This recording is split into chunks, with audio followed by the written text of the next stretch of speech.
Hello friends, ಎಲ್ಲರಿಗೂ ನಮಸ್ಕಾರ. ಇವತ್ತಿನ ನನ್ನ recipe quick and easy north ಕರ್ನಾಟಕದ ಸೌತೆಕಾಯಿ ರಾಯ್ತಾ ಅಥವಾ ಸೌತೆಕಾಯಿ ಮೊಸರು ಬಜ್ಜಿ.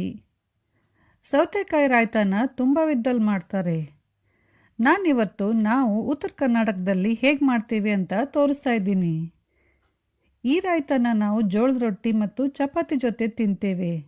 ಇದು ಪ್ಲೇನ್ ರೈಸ್ ಮತ್ತು ಪಲಾವ್ ಜೊತೆ ಕೂಡ ತಿನ್ನಲು ತುಂಬ ಚೆನ್ನಾಗಿರುತ್ತದೆ. ಸೊ ಫ್ರೆಂಡ್ಸ್, ಈಗ ಸೌತೆಕಾಯಿ ರಾಯ್ತಾ ಮಾಡಲು ಏನೆಲ್ಲ ಸಾಮಗ್ರಿ ಬೇಕು ಅಂತ ನೋಡೋಣ.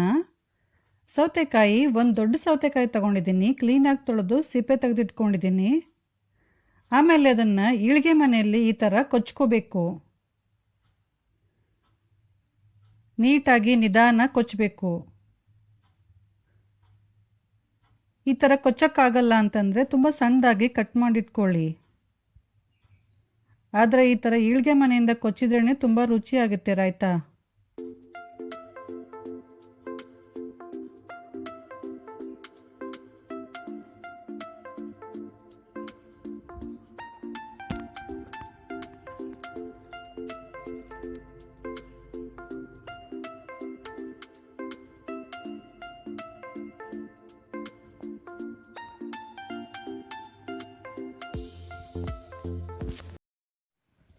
ಸೌತೆಕಾಯಿನ ಫುಲ್ ಕೊಚ್ಚಿದ ಮೇಲೆ ಒಂದು ಸೈಡಿಗೆ ಎತ್ತಿಡಿ.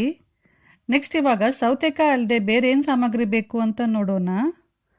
ಮೊಸರು, 1 ಕಪ್ ಮೊಸರು ತೊಗೊಂಡಿದ್ದೀನಿ.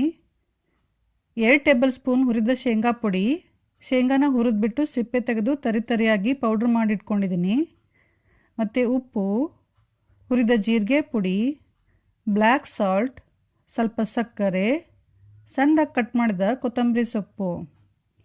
ನೆಕ್ಸ್ಟ್ ಇವಾಗ ಒಗ್ಗರಣೆಗೆ ಎಣ್ಣೆ, ಸಾಸಿವೆ, ಜೀರಿಗೆ, ಇಂಗು, ಕರಿಬೇವು ಮತ್ತು ಸಣ್ಣದಾಗಿ ಕಟ್ ಮಾಡಿದ ಹಸಿಮೆಣಸಿನಕಾಯಿ.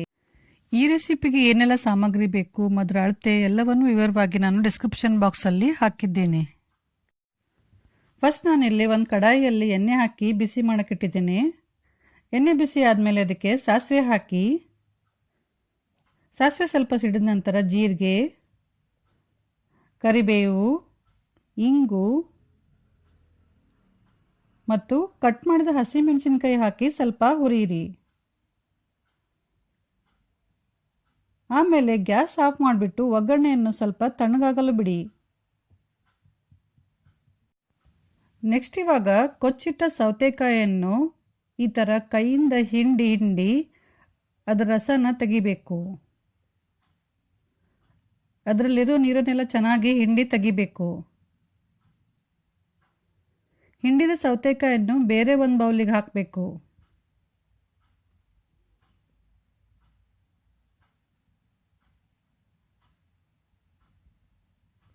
ಈ ನೀರನ್ನು ಚೆಲ್ಲಬೇಡಿ, ಇದಕ್ಕೆ ಸ್ವಲ್ಪ ಉಪ್ಪು ಹಾಕೊಂಡು ಕುಡಿದ್ರೆ ತುಂಬ ಚೆನ್ನಾಗಿರುತ್ತೆ.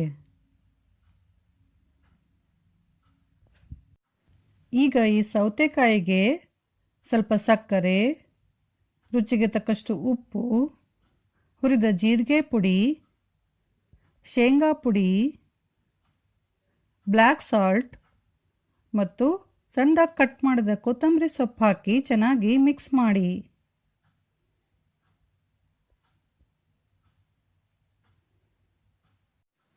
ಆಮೇಲೆ ಸ್ವಲ್ಪ ಮೊಸರು ಸೇರಿಸ್ತಾ ಮಿಕ್ಸ್ ಮಾಡ್ತಾ ಹೋಗಿ. ಮೊಸರು ನಿಮ್ಮಿಷ್ಟದ ಪ್ರಕಾರ ಸ್ವಲ್ಪ ಹೆಚ್ಚು ಕಮ್ಮಿ ಹಾಕೋಬಹುದು. ಕೆಲವೊಬ್ಬರಿಗೆ ಮೊಸರು ಜಾಸ್ತಿ ಇಷ್ಟ ಆಗುತ್ತೆ, ಇನ್ನು ಕೆಲವೊಬ್ರಿಗೆ ಕಮ್ಮಿ ಇಷ್ಟ ಆಗುತ್ತೆ. ಹಾಗಾಗಿ ನಿಮ್ಮ ಇಷ್ಟದ ಪ್ರಕಾರ ನೀವು ಹೆಚ್ಚು ಕಮ್ಮಿ ಹಾಕೋಬಹುದು. ಎಲ್ಲ ಚೆನ್ನಾಗಿ ಮಿಕ್ಸ್ ಮಾಡಿದ ಮೇಲೆ ಸ್ವಲ್ಪ ಟೇಸ್ಟ್ ಮಾಡಿ ನೋಡಿ. ಉಪ್ಪೇನಾದರೂ ಕಮ್ಮಿ ಆಗಿದ್ರೆ ಹಾಕಿಬಿಟ್ಟು ಚೆನ್ನಾಗಿ ಮಿಕ್ಸ್ ಮಾಡಿ. ಈಗ ಇದಕ್ಕೆ ಮುಂಚೆ ರೆಡಿ ಮಾಡಿದ ಒಗ್ಗರಣೆ ಹಾಕಿ ಮತ್ತೆ ಚೆನ್ನಾಗಿ ಮಿಕ್ಸ್ ಮಾಡಿ. ನಾನು ಇದಕ್ಕೆ ಸ್ವಲ್ಪ ಉಪ್ಪು ಕಮ್ಮಿ ಆಗಿತ್ತು, ಉಪ್ಪು ಮತ್ತೇನೋ ಸ್ವಲ್ಪ ಮೊಸರು ಹಾಕಿದ್ದೀನಿ. ಸೊ ಫ್ರೆಂಡ್ಸ್, ಈಗ ಹೆಲ್ದಿ ಆ್ಯಂಡ್ ಟೇಸ್ಟಿ ಸೌತೆಕಾಯಿ ರಾಯ್ತಾ ರೆಡಿ ಆಗಿದೆ. ಈ ರೆಸಿಪಿ ಇಷ್ಟ ಆದರೆ ಲೈಕ್, ಶೇರ್, ಕಮೆಂಟ್ ಮಾಡಿ. ನಮ್ಮ ಚಾನಲ್ ಪಾಕಶೃಂಗಾರವನ್ನು ಸಬ್ಸ್ಕ್ರೈಬ್ ಮಾಡೋದು ಮಾತ್ರ ಮರಿಬೇಡಿ. Thank you.